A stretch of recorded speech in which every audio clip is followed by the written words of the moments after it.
Namaste, Adab, Sat Sri Akal. Those who don't know me, this is me, Alice Raj, and welcome back to my channel Small Steps Towards Bigger Dreams. तो ये मेरा part 3 है। मैं जो हूँ वो activity series बना रही हूँ चैप्टर 2 की। अगर अभी तक आपने नहीं देखी है तो मैं 2.1, 2.2, 2.3, 2.3 तक जो है वो पोस्ट कर चुकी हूँ। और इसके साथ साथ मैं जो हूँ केमिकल फार्मूलाज भी आपको एंड स्क्रीन पे दे दूँगी, और साथ में रिएक्शंस भी आपको जो है वो मैं आपको डिस्क्रिप्शन में दे दूँगी। तो चलो अब विदाउट एनी फर्दर एडियो 2.4 पे आ जाते हैं। तो यहाँ पे दे रखे कि भाई हमारे पास जो है वो जिंक ग्रैनुलेटेड मेटल है, और उसको हम लोगों ने सोडियम हाइड्रोक्साइड हम लोग ले रखा है। सोडियम हाइड्रोक्साइड क्या है children? It is a base, right. तो बेस के साथ हम लोग जिंक मेटल की जो है वो हम लोग रिएक्शन कर रहे हैं। 2.3 के साथ भी इसके हमारे को कंपेयर करना है और देखना है। तो बेसिकली हम लोगों को पता है अच्छी तरीके से कि भाई जिंक को अगर हम लोग मेटल के साथ करें, एसिड के साथ करें, बेस के साथ, तो हाइड्रोजन गैस जो है वो इवॉल्व होती है। और हाइड्रोजन गैस में हम लोगों ने अभी सीखा है कि अगर हाइड्रोजन गैस इवॉल्व होगी तो क्या करना है, वहाँ पे बबल्स भी आ जाएंगे, ये बर्न भी होगी, साथ में एक पॉप साउंड भी देगी, ठीक है ना। तो यही चीज़ जो है वो यहाँ पे एक तरीके से रिपीट हो रही है, आप कह लो। मेटल जब भी जो है वो बेसिस के साथ रिएक्ट करते हैं और ये एसिड के साथ रिएक्ट करते हैं तो हाइड्रोजन गैस इवॉल्व होनी है, ये तो पक्का है। तो हमारे को पता है कि ये हमारे रिएक्टेंट्स है, और ये हमारा जो है हमारे को एक मिल गया है प्रोडक्ट। तो ऑब्वियसली हमारे को सिर्फ सॉल्ट ढूंढना रह जाएगा, that will be our zinc oxide, ठीक है ना। अब इसमें बस एक बात ज़रूर से ध्यान रखने की ज़रूरत है कि हम लोग जो है वो कॉन्सेंट्रेटेड बेसिस नहीं ले रहे हैं, हम लोग डाइल्यूट बेसिस ले रहे हैं। क्योंकि कॉन्सेंट्रेटेड जो है ना, जब वो रिएक्शन करते हैं तो बहुत बुरी तरीके से, भाई साहब बहुत ही बुरा वाला उनका विग्रस नेचर होता है रिएक्शन का। दैट्स द रीज़न कि वो बहुत ज़्यादा डेंजर होते हैं। हम लोग उनको डाइल्यूट फॉर्म में लेते हैं, हम लोग उनको कॉन्सेंट्रेटेड फॉर्म में नहीं लेते हैं। अब आ जाते हैं भाई 2.5 में। I am really sorry again for my book. So यहाँ पे कह रखा है भाई हमारे पास सोडियम कार्बोनेट है, हमारे पास जो है वो सोडियम हाइड्रोजन कार्बोनेट है, फिर हम लोगों ने डाइल्यूट HCl ले लिया है। सबको हम लोग मिक्स करते जा रहे हैं। मिक्स करने के बाद हम लोग ईच जो अलग अलग में करके उसको पास थ्रू कर रहे हैं कैल्शियम हाइड्रोक्साइड से।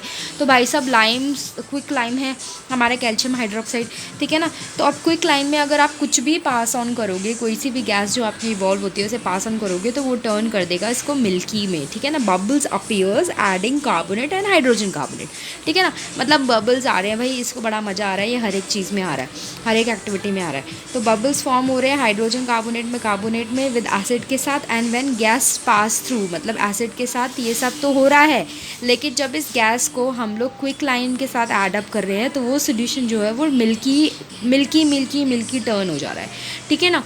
अब हम यहाँ पे इसके जो है वो कुछ इसकी इक्वेशंस देख लेते हैं, ठीक है ना। तो इसमें हमारे को पता है कि भाई मेटल अगर जो है हमारे एसिड के साथ है तो ये हमारे को कार्बन डाइऑक्साइड एंड वाटर तो हमारे को देगा ही देगा।